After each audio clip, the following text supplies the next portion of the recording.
Welcome back to the Deep Dive.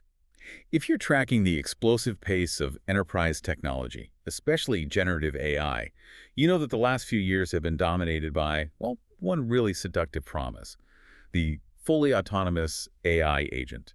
That was the vision, wasn't it? This end-to-end self-directed agent, something that could not just answer a question, but handle an entire complex customer issue Right. from start to finish. Exactly. Planning the steps, selecting the correct actions, and then, actually resolving the problem without any human oversight. No need for that constant manual intervention. It was the dream of the black box digital employee. And it was a dream that absolutely captivated every CIO and every boardroom. Our mission today is to rapidly distill the essential insights from sources that show how one of the biggest players in that space, Salesforce, is now dramatically, well, recalibrating that vision. A major recalibration. A huge one. So Yeah. we're deep diving into their big shift in Agentforce, the introduction of this thing called Agent Script, and what this pivot really means for your operations, your budgets, and frankly, your strategic timelines. Yeah, and this is so much more than just, a product update. This is a crucial industry moment. It's defining the limits of AI autonomy inside the regulated enterprise.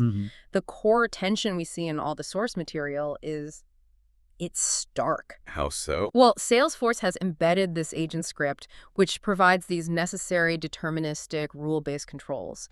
But in doing that, they are fundamentally shifting the heavy burden of governance, of maintenance, and all the complexity that comes with it back onto the customer. Back onto you, the Chief Information Officer. Exactly. The responsibility is now yours. So the era of plug-and-play autonomy, it's over. I mean, Sanchit Virgodia, the CEO of Greyhound Research, he just captures this perfectly. He notes that this change throws existing enterprise roadmaps into serious question because the company is now clearly stating, and this is a quote, that autonomy without guardrails is unscalable. And that single phrase, unscalable autonomy, that really defines the new reality, doesn't it? It absolutely does. It's the sound of the industry hitting the production wall hard. So over the next 30 minutes, we're going to unpack 4 key areas that you really need to get your head around immediately. First, we'll examine precisely why that fully autonomous architecture, Right. why it failed when it hit real-world production environments. And then second, we'll look under the hood. What does Agent Script actually do? The technical mechanics of this pivot to what they're calling hybrid reasoning and the control that it gives you. Right. And third, we are going to analyze the concrete new burdens this shift creates for CIOs. I'm talking about hidden costs, the skills gap, and the very serious internal political challenge of explaining a delayed ROI. Which is a huge one. It's massive. And finally, we'll position this as evidence of a broader industry reality. This isn't a unique Salesforce problem. It's a bellwether. It shows why all the major tech firms are pulling back from this pure autonomy model and what that means for your overall generative AI strategy. Okay, let's unpack this crucial recalibration. So let's start where the ambition began. For the last couple of years, the goal was this dynamically adaptive agent. What was the underlying architecture that Salesforce built to enable this original autonomous vision? Well, the foundation was, to put it mildly, highly ambitious. It relied on what they called the Atlas Reasoning Engine. The Atlas Reasoning Engine, okay. Yeah, and this engine was the brain. It was the thing that was supposed to deliver on that end-to-end self-directed promise. And it was not, a single monolithic large language model. It was more of an orchestration layer that used multiple LLMs all working in concert. Okay, so a system of systems, essentially. What were the specific jobs that those different LLMs were doing inside Atlas? They were handling the complex cognitive functions that you need for true autonomy. So, for example, you had one LLM that was focused entirely on planning, determining the overall goal and the high-level steps required to get there. Then you had another LLM dedicated to sequencing those actions, deciding which tool to call and in what order. And then maybe yet another one focused on selection, choosing the specific data source or the right API based on the user's real-time input. So the whole system was dynamic. Yeah. It was interpreting intent on the fly and then generating a completely new execution path every single time. Every single time, session by session. And the appeal there was just undeniable. I mean, it promised an adaptability that flowcharts or traditional scripting just couldn't touch. If a customer interaction went a little bit off script, the agent was supposed to be smart enough to improvise and adapt. Exactly. That theoretical flexibility was the source of its appeal. But, as Gojia and others detailed in our sources, that exact same flexibility was precisely the source of its failure when it moved from a proof of concept into real-world enterprise production. Right. And that led to the October 2025 embedding of AgentScript. It did. The fundamental friction point was just the inability to translate that probabilistic intelligence into deterministic, repeatable action. And I'm guessing the number one operational symptom of that failure was just raw unpredictability. If I'm a business process owner, I need to know that if customer A asks for a specific action and customer B asks for the exact same thing, You need the exact same result. the system has to follow the identical steps and deliver the identical result every time. And that consistency was simply absent. The source material really highlights the inherent nature of these generative LLMs within the Atlas reasoning engine, meant that agent behavior just varied wildly. So you can give it the same inputs. You could present identical customer scenarios, and because the agents were relying on this real-time model interpretation for planning and action selection, they would often trigger completely different execution paths. This behavioral variance, it's mission-critical poison for any scalable enterprise operation. I can just hear the engineering team screaming already. If you can't reproduce the failure state, you can't debug it. What does that kind of variability translate into for a large organization that's trying to manage risk? It translates directly into high operational risk and, downstream costs that just quickly erode any potential ROI. Anmesh Banerjee, a managing director at Bong Bong Academy, noted this specifically. What did he find? When they were implementing Agentforce in these large-scale Indian enterprises, the primary friction points were precisely those high operating costs, coupled with unreliable, unpredictable responses. And this was even after extensive prompt engineering efforts. So even with a ton of tuning, it was still unstable. Completely. Yeah. When the agents struggled to stay on topic in these critical workflows, they just extended the interaction times, they increased the risk of error, and they frequently forced a costly handover to a human agent. Which is the exact opposite of what it was supposed to do. The autonomy was supposed to eliminate human intervention, but instead it just delayed and complicated it. Let's zero in on that risk factor, especially this concept of the doom prompting cycle that even the Salesforce engineers themselves were lamenting. What exactly was that cycle, and why did it fail to solve the underlying problem? The doom prompting cycle. It was really the desperate attempt by development teams to impose some kind of external control onto an intrinsically uncontrollable system. Okay. So when an autonomous agent drifted, or it stalled, or it produced an incorrect sequence of actions, the only available fix was to go back and rewrite the initial system prompt. Developers would just keep adding more constraints, more instructions, more examples, hoping that the LLM would finally get the hint and follow the desired path. So they were trying to fight the model's probabilistic nature using more and more complex natural language instructions. Exactly. But every time they rewrote the prompt, they risked introducing new unintended behaviors, which then led to a new failure mode, which then required another prompt rewrite. It's an endless loop. It was an endless resource draining loop. The prompt just became unwieldy, making the system slower, more expensive because you're using more tokens, and at the end of the day, it was still unpredictable. The system was designed to be dynamic, but the enterprise needed it to be rigidly procedural. That generative flexibility was just incompatible with enterprise scale and stability. And the consequences go far beyond just wasted developer time. Jayanta Acharjee, a senior consultant, he highlighted the confidence problem as the most critical issue, particularly for those of you working in regulated industries. And this is the core liability issue. Variance in LM-led answers is just utterly unacceptable in high-stakes use cases like support within finance or banking or complex healthcare claims. Acharjee's key finding was that the failure mode for this autonomous agent wasn't simply saying, I don't know. What was it? The agent's failure was being confidently wrong. Confidently wrong.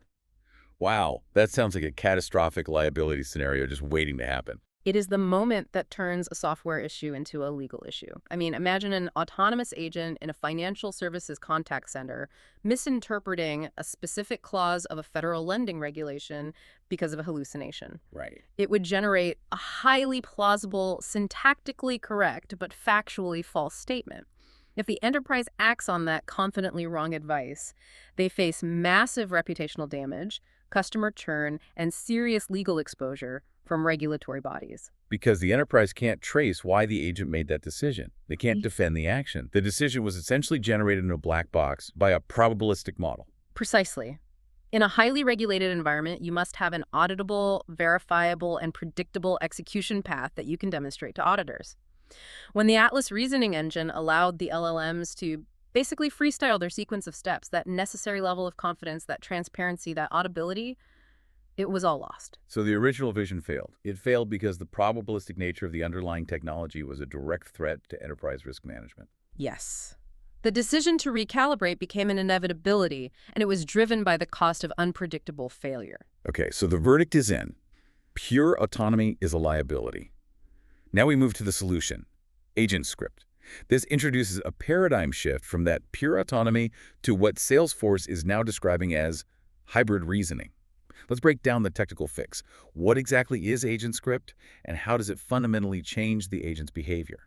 AgentScript is the technical answer to the chaos that was caused by the Atlas reasoning engine. It's essentially a new scripting layer, and it's designed specifically to impose order and make these AI agents viable in a production environment. So it's adding a layer of control. It's introducing the missing piece of the puzzle, a layer of explicit deterministic control that sits above the flexible intelligence of the LLM. I get the concept of control, but what does the script actually look like? Is this just configuration, or is it a whole new language developers have to learn? This is where the technical details really matter to our audience. It leans very heavily toward being a domain-specific language, a DSL, though it does leverage familiar structures that developers will recognize. You should link more like YAML or maybe a Python-like pseudocode, but it's tailored specifically for defining agent workflows and actions within the Salesforce environment. Okay. The key feature here is that it allows enterprises to impose a deterministic structure, so rule-based logic, on the execution path. You are literally taking the agent out of the driver's seat and putting the enterprise engineer back in control of the vehicle's route. So if the LLM is the creative brain that understands the conversation, the script is the rulebook that tells the brain what tools it is allowed to use and in what specific order. That is the perfect analogy for hybrid reasoning. The large language model still does what it does best. It processes unstructured natural language from the customer, it interprets their intent, and it generates appropriate conversational responses. However, when it comes time for the agent to actually act, to execute a business process, look up data, call an API, the agent script layer dictates the required sequence. The probabilistic decision-making is confined to the conversation, while the deterministic decision-making governs the transaction. So how does this help an organization structure a really complex task, like, say, changing a subscription level and then applying a specific promotional discount? That involves multiple steps, state changes. Right. The scripting layer is designed specifically to manage that complexity through what you'd call governed steps with defined logic and state tracking. So the enterprise breaks that complex task down into a very structured sequence. Can you walk me through that subscription example? Sure. So for your subscription change example, step 1 might be rigidly defined as verify account eligibility via API-A. Step 2 is confirm customer intent via LLM dialogue, but within guardrails. Step 3 is execute subscription change transaction via service B. And then step 4 is apply discount logic, if conditions X, Y, and Z are met. So by using the script, the enterprise controls the outcome, and it limits the LLM's ability to just improvise a step that doesn't exist or shouldn't happen. Exactly. And the auditable nature of this process is just transformative.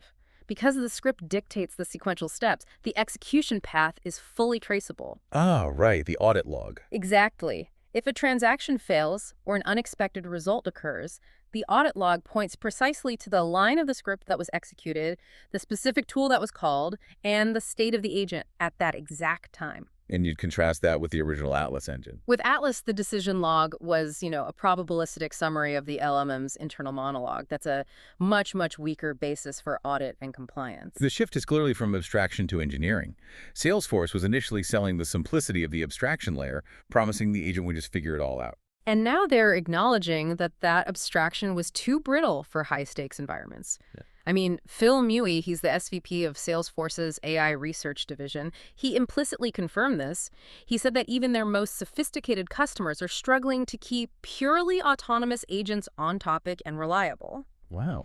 The move to AgentScript is a vendor acknowledging that the customer must now engineer and maintain the controls themselves. And that means a massive transfer of operational responsibility. The platform was supposed to solve this problem for you, simplifying deployment. Now the enterprise must own this critical control layer. Think of it like this. It's the difference between buying a smart refrigerator that orders milk when it thinks you need it Okay. versus buying a refrigerator that requires you to custom program exactly what temperature to store specific foods at and Right. exactly which vendor API to call with all the error handling programmed in. You gain perfect control and zero surprises, but you fully inherit the complexity and the maintenance headache associated with writing and managing that code base. The engineered governed agent has replaced the simple, self-directed AI agent. That's the long and short of it. We've established the technical necessity of agent script for reliability, but we need to pivot now to the immediate, tangible pain points this causes for the CIO. This transition isn't just a technical matter, it's an economic and political shockwave. What are the new operational burdens specifically related to skills and spending? Well, this recalibration, it forces CIOs to absorb budget and skill demands that were completely off budget in the original autonomous roadmap. Chandrika Dutt, a research director at Avasant, she really highlights that this shift forces organizations to invest heavily in new, specialized competencies. Competencies that are outside their traditional IT teams or even their original Gen AI teams. Exactly. These are new skills. So what are those specific new skill areas that are now non-negotiable for an effective deployment? That identifies three critical investment areas. First, and maybe the most complex, is workflow mapping. This is the absolute necessity of visually and logically defining every single path the agent has to follow. In the old model, the LLM handled this. Now, you need highly specialized analysts and business process experts to document and codify every decision tree. So this requires deep domain knowledge paired with technical documentation skills. A very specific combination. It means the enterprise has to first standardize and script its human processes before the AI can even begin to run them. So the AI can't automate a process that hasn't been rigidly defined and scripted first. Exactly. The second area is enhanced data modeling skills. Agents need to interact predictably and securely with your CRM, your ERP, all your back-end data sources. The scripting environment requires robust, predictable APIs and data schemas. Which means the enterprise needs skilled architects to ensure the agent only interacts with data sources within those defined, secure, scripted boundaries. Right. And the third area addresses the hard financial costs, which are already, challenging executive expectations. Prompt efficiency management. This is critical for controlling token and consumption costs. Absolutely critical. Remember, LLM usage is transactional. It's measured in tokens. The more complex the task, the more tokens you consume. In the old autonomous model, the Atlas engine often required the LLMs to perform this extensive internal reasoning, this sort of inner monologue to decide the next step. And that just burns through tokens? Burns through them quickly and often unnecessarily. By contrast, agent script predefines the efficient path. Can you give us a concrete example of how that scripting saves compute costs? Sure. In a pure autonomous system, the LLM might get a customer request and internally generate several potential action plans. It might think, should I check the warranty database first or should I go straight to the shipping status? This internal debate consumes thousands of tokens. With AgentScript, the path is rigidly defined. If request equals shipping status, execute tool X. That's it. This minimizes the tokens consumed for reasoning and introspection. By defining the shortest, most efficient path, you dramatically reduce consumption costs. You can shift a transaction from costing cents to costing fractions of a cent. But the upfront cost to achieve that efficiency is high. And Dud stresses that these deep competencies, the mapping, the modeling, the efficiency, they're usually external to the enterprise's existing skill set. Which leads to the immediate consequence. What was perceived as a productivity shortcut quickly risks evolving into a services-heavy engagement. Right. Enterprises that lack the internal staff skilled in agent scripting, in governance, in workflow optimization, they have to turn to external service providers, consultants, partners. This drastically increases the total cost of ownership. What started as a software license becomes a multi-million-dollar professional services project just to operationalize the required guardrails. And if the costs go up and you have to hire external consultants, the timeline for that crucial return on investment, the ROI, it just stretches out significantly. And that creates the internal political problem for the CIO. This is where the tension is most acute. Gauji pointed out that this layering of deterministic controls directly impacts the expected timeline. If a CIO stood up and promised the board a fully functional autonomous service desk by Q2, well, that roadmap is now invalidated. You can't just flip a switch anymore. They now have to insert months of rigorous, traditional software development cycles into the plan. Precisely. They have to budget for the time needed for scripting, for integrating that script layer with back-end systems, for rigorous multi-phase testing to make sure the deterministic logic works perfectly, versioning control, regulatory QA cycles. This isn't a quick technical fix. No, it's a necessary return to a structured engineering methodology. And the CIO has to stand before the board and explain why the vendor changed direction, why the initial projections were too optimistic, and why the cost-benefit equation they previously evangelized has suddenly shifted, stretching that ROI timeline perhaps by a quarter or even two. How do they even begin to reframe that conversation? They have to leverage Salesforce's recalibration as external validation. The CIO's conversation shifts from, "We failed to implement the AI," to, "The vendor recognized the limits of pure autonomy at scale, which requires us to implement a safer, more sustainable hybrid reasoning architecture." I see. They must articulate that the increased time and cost are the necessary investments to move from a risky, unscalable pilot to a reliable, defensible enterprise system. It forces a political reset about the true hidden complexity of AI implementation. Now let's try to counterbalance that initial pain. Learning a new scripting language, a DSL.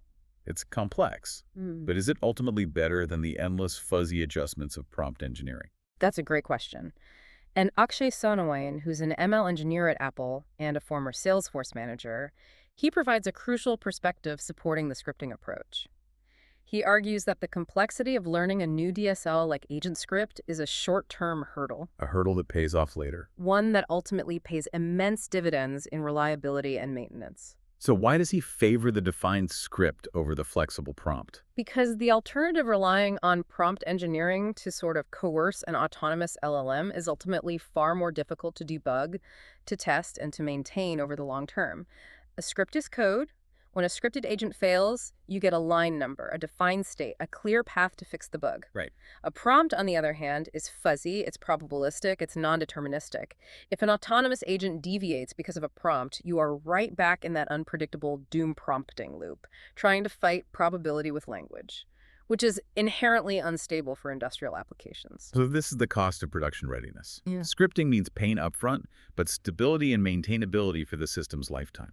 It is the difference between writing down a set of strict, codified procedures that a machine must follow versus asking a brilliant but, distractible apprentice to improvise. The former is audible and reliable. The latter is risky. And we should also note that a Salesforce spokesperson did indicate that enterprises facing adoption issues can reach out to professional services and certified partners for help.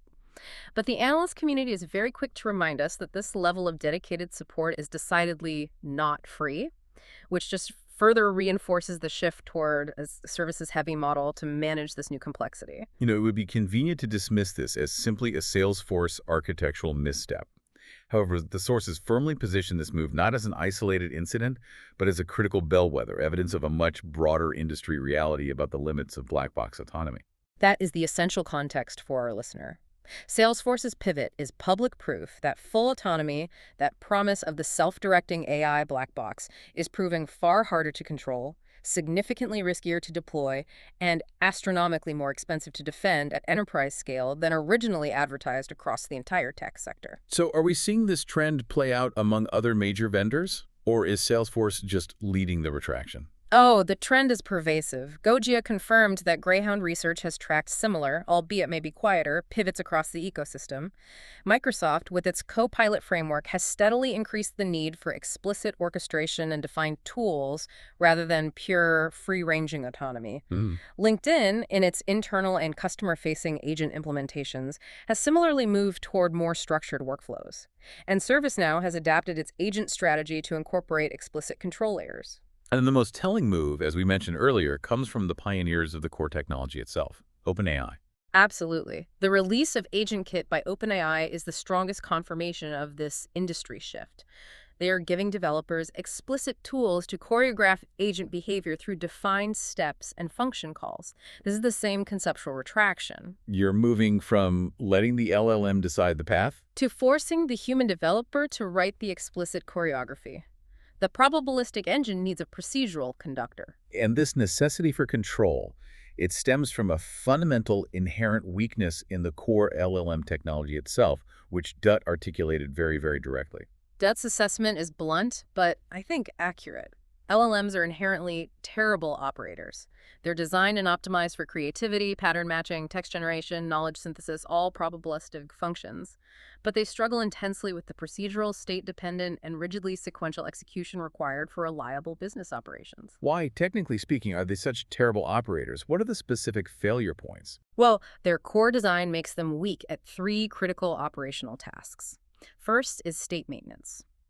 LLMs often forget the exact details or conditions established earlier in a sequence, which leads to incoherent or repetitive actions. Okay. Second, strict adherence to rules. Because they are probabilistic, they always carry a non-zero chance of hallucinating or deviating from a hard-coded constraint. And third, tool use sequencing.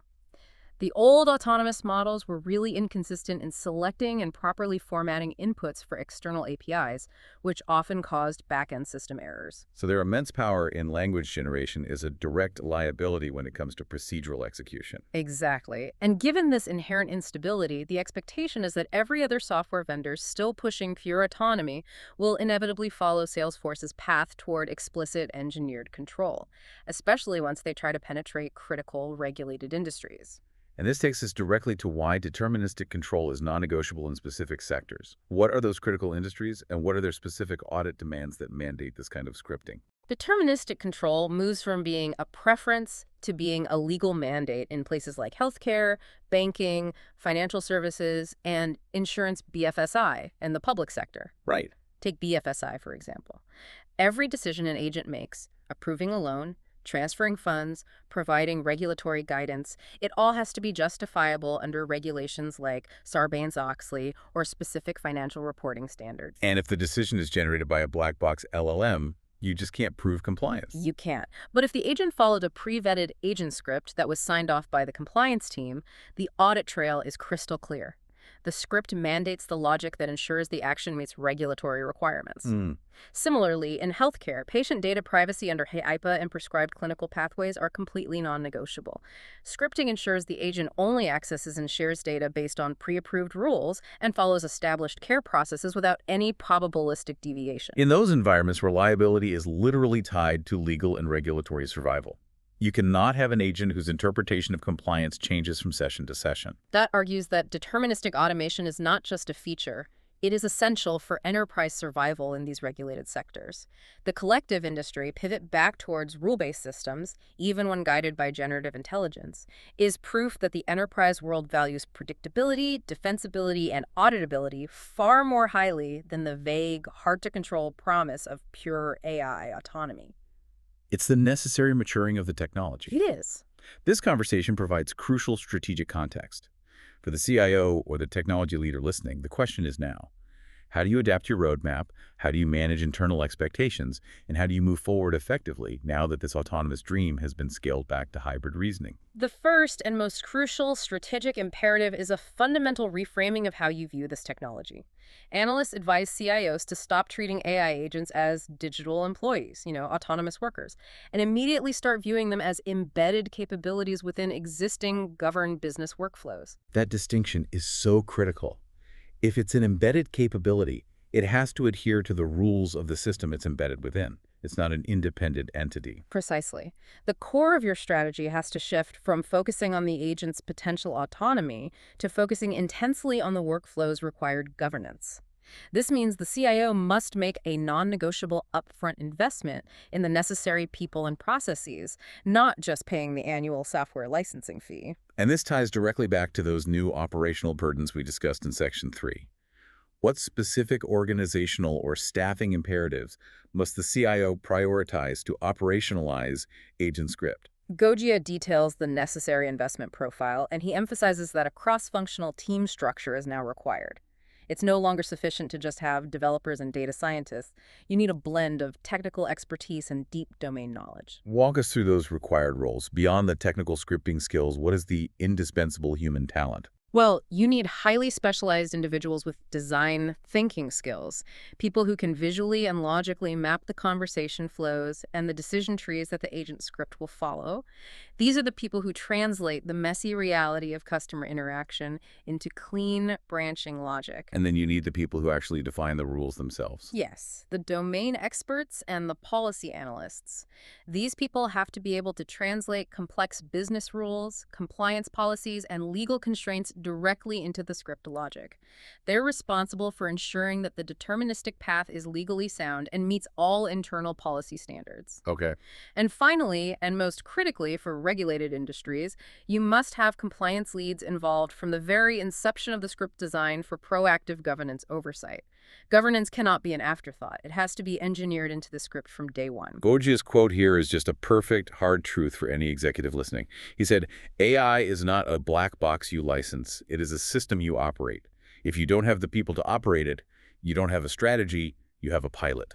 And that distinction between a strategy and a pilot really defines the maturity of the AI project. A pilot assumes simplicity and abstraction provided by the vendor.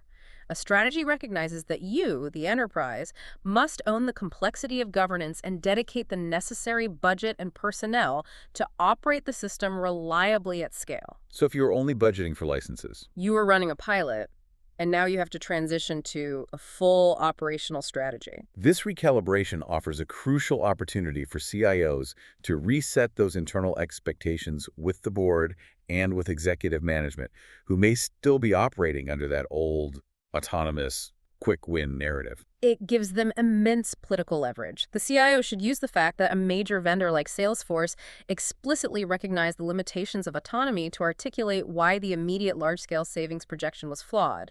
They have to be candid about AI's inherent probabilistic limits, as well as its massive scripted value. So how should the CIO pitch the necessary investment in agent scripting and governance now? What's the new pitch? The focus has to shift from savings tomorrow to scalability for the next decade. The CIO needs to explain that the investment in agent script and workflow mapping in these specialized teams, that is the necessary cost required to move the AI from risky experimentation into a reliable, legally defensible enterprise-grade capability. So they're positioning AI not as a quick productivity hack. But as a critical long-term infrastructure investment. Finally, let's talk tactical implementation advice. Yeah. If an organization has already deployed agents on the older autonomous architecture, should they just scrap everything? No, Sonowane advises against a full, immediate migration. The advice is to view the recalibration as an incremental step toward control. CIOs should be surgical and strategic about where they apply these new deterministic controls first. So that means prioritizing risk reduction over universal feature parity. Precisely. You apply agent script first and foremost to the non-negotiable workflows, the high-risk, high-compliance areas involving finance, legal exposure, sensitive data handling, or those workflows that consistently failed in the autonomous model. For less critical, lower variance tasks, you might allow the agents to continue operating with looser controls until you have the staffing, the expertise, and the time to build out the necessary scripts for every area. The goal is scalable control, not an immediate universal overhaul. Exactly. This has been a truly necessary deep dive into what feels like a major inflection point. The message from the enterprise AI world is loud and clear. The intoxicating dream of the fully autonomous self-directed AI agent has definitively collided with the cold, hard wall of operational consistency and regulatory necessity. Yeah, enterprise-grade AI demands control. And as the introduction of Salesforce's agent script demonstrates, that control comes at a specific engineered price. A price paid in increased complexity, specialized staff, expanded governance, and, yes, extended ROI timelines. This industry-wide shift from autonomous black box intelligence to governed, scripted, hybrid reasoning. It's defining the next, more mature phase of enterprise AI adoption. Understanding this pivot is paramount for your strategic planning. When you hear any vendor or developer talk about a generalized AI agent, you must now immediately insert the silent disclaimer, provided you engineer and maintain the deterministic, scripted guardrails. And this leaves us with our final thought for you to consider as you rethink your AI roadmaps. This move toward deterministic controls makes AI auditable, defensible, and reliable, all essential qualities for enterprise scale. But if we force AI systems to rigidly follow strict, predefined human rules via scripting, are we inherently limiting the potential for genuine transformative discovery that only poor, unplanned autonomy might have delivered? What is the true hidden cost of achieving absolute predictability when you are attempting to innovate? We leave that question with you. Thank you for joining us for the deep dive.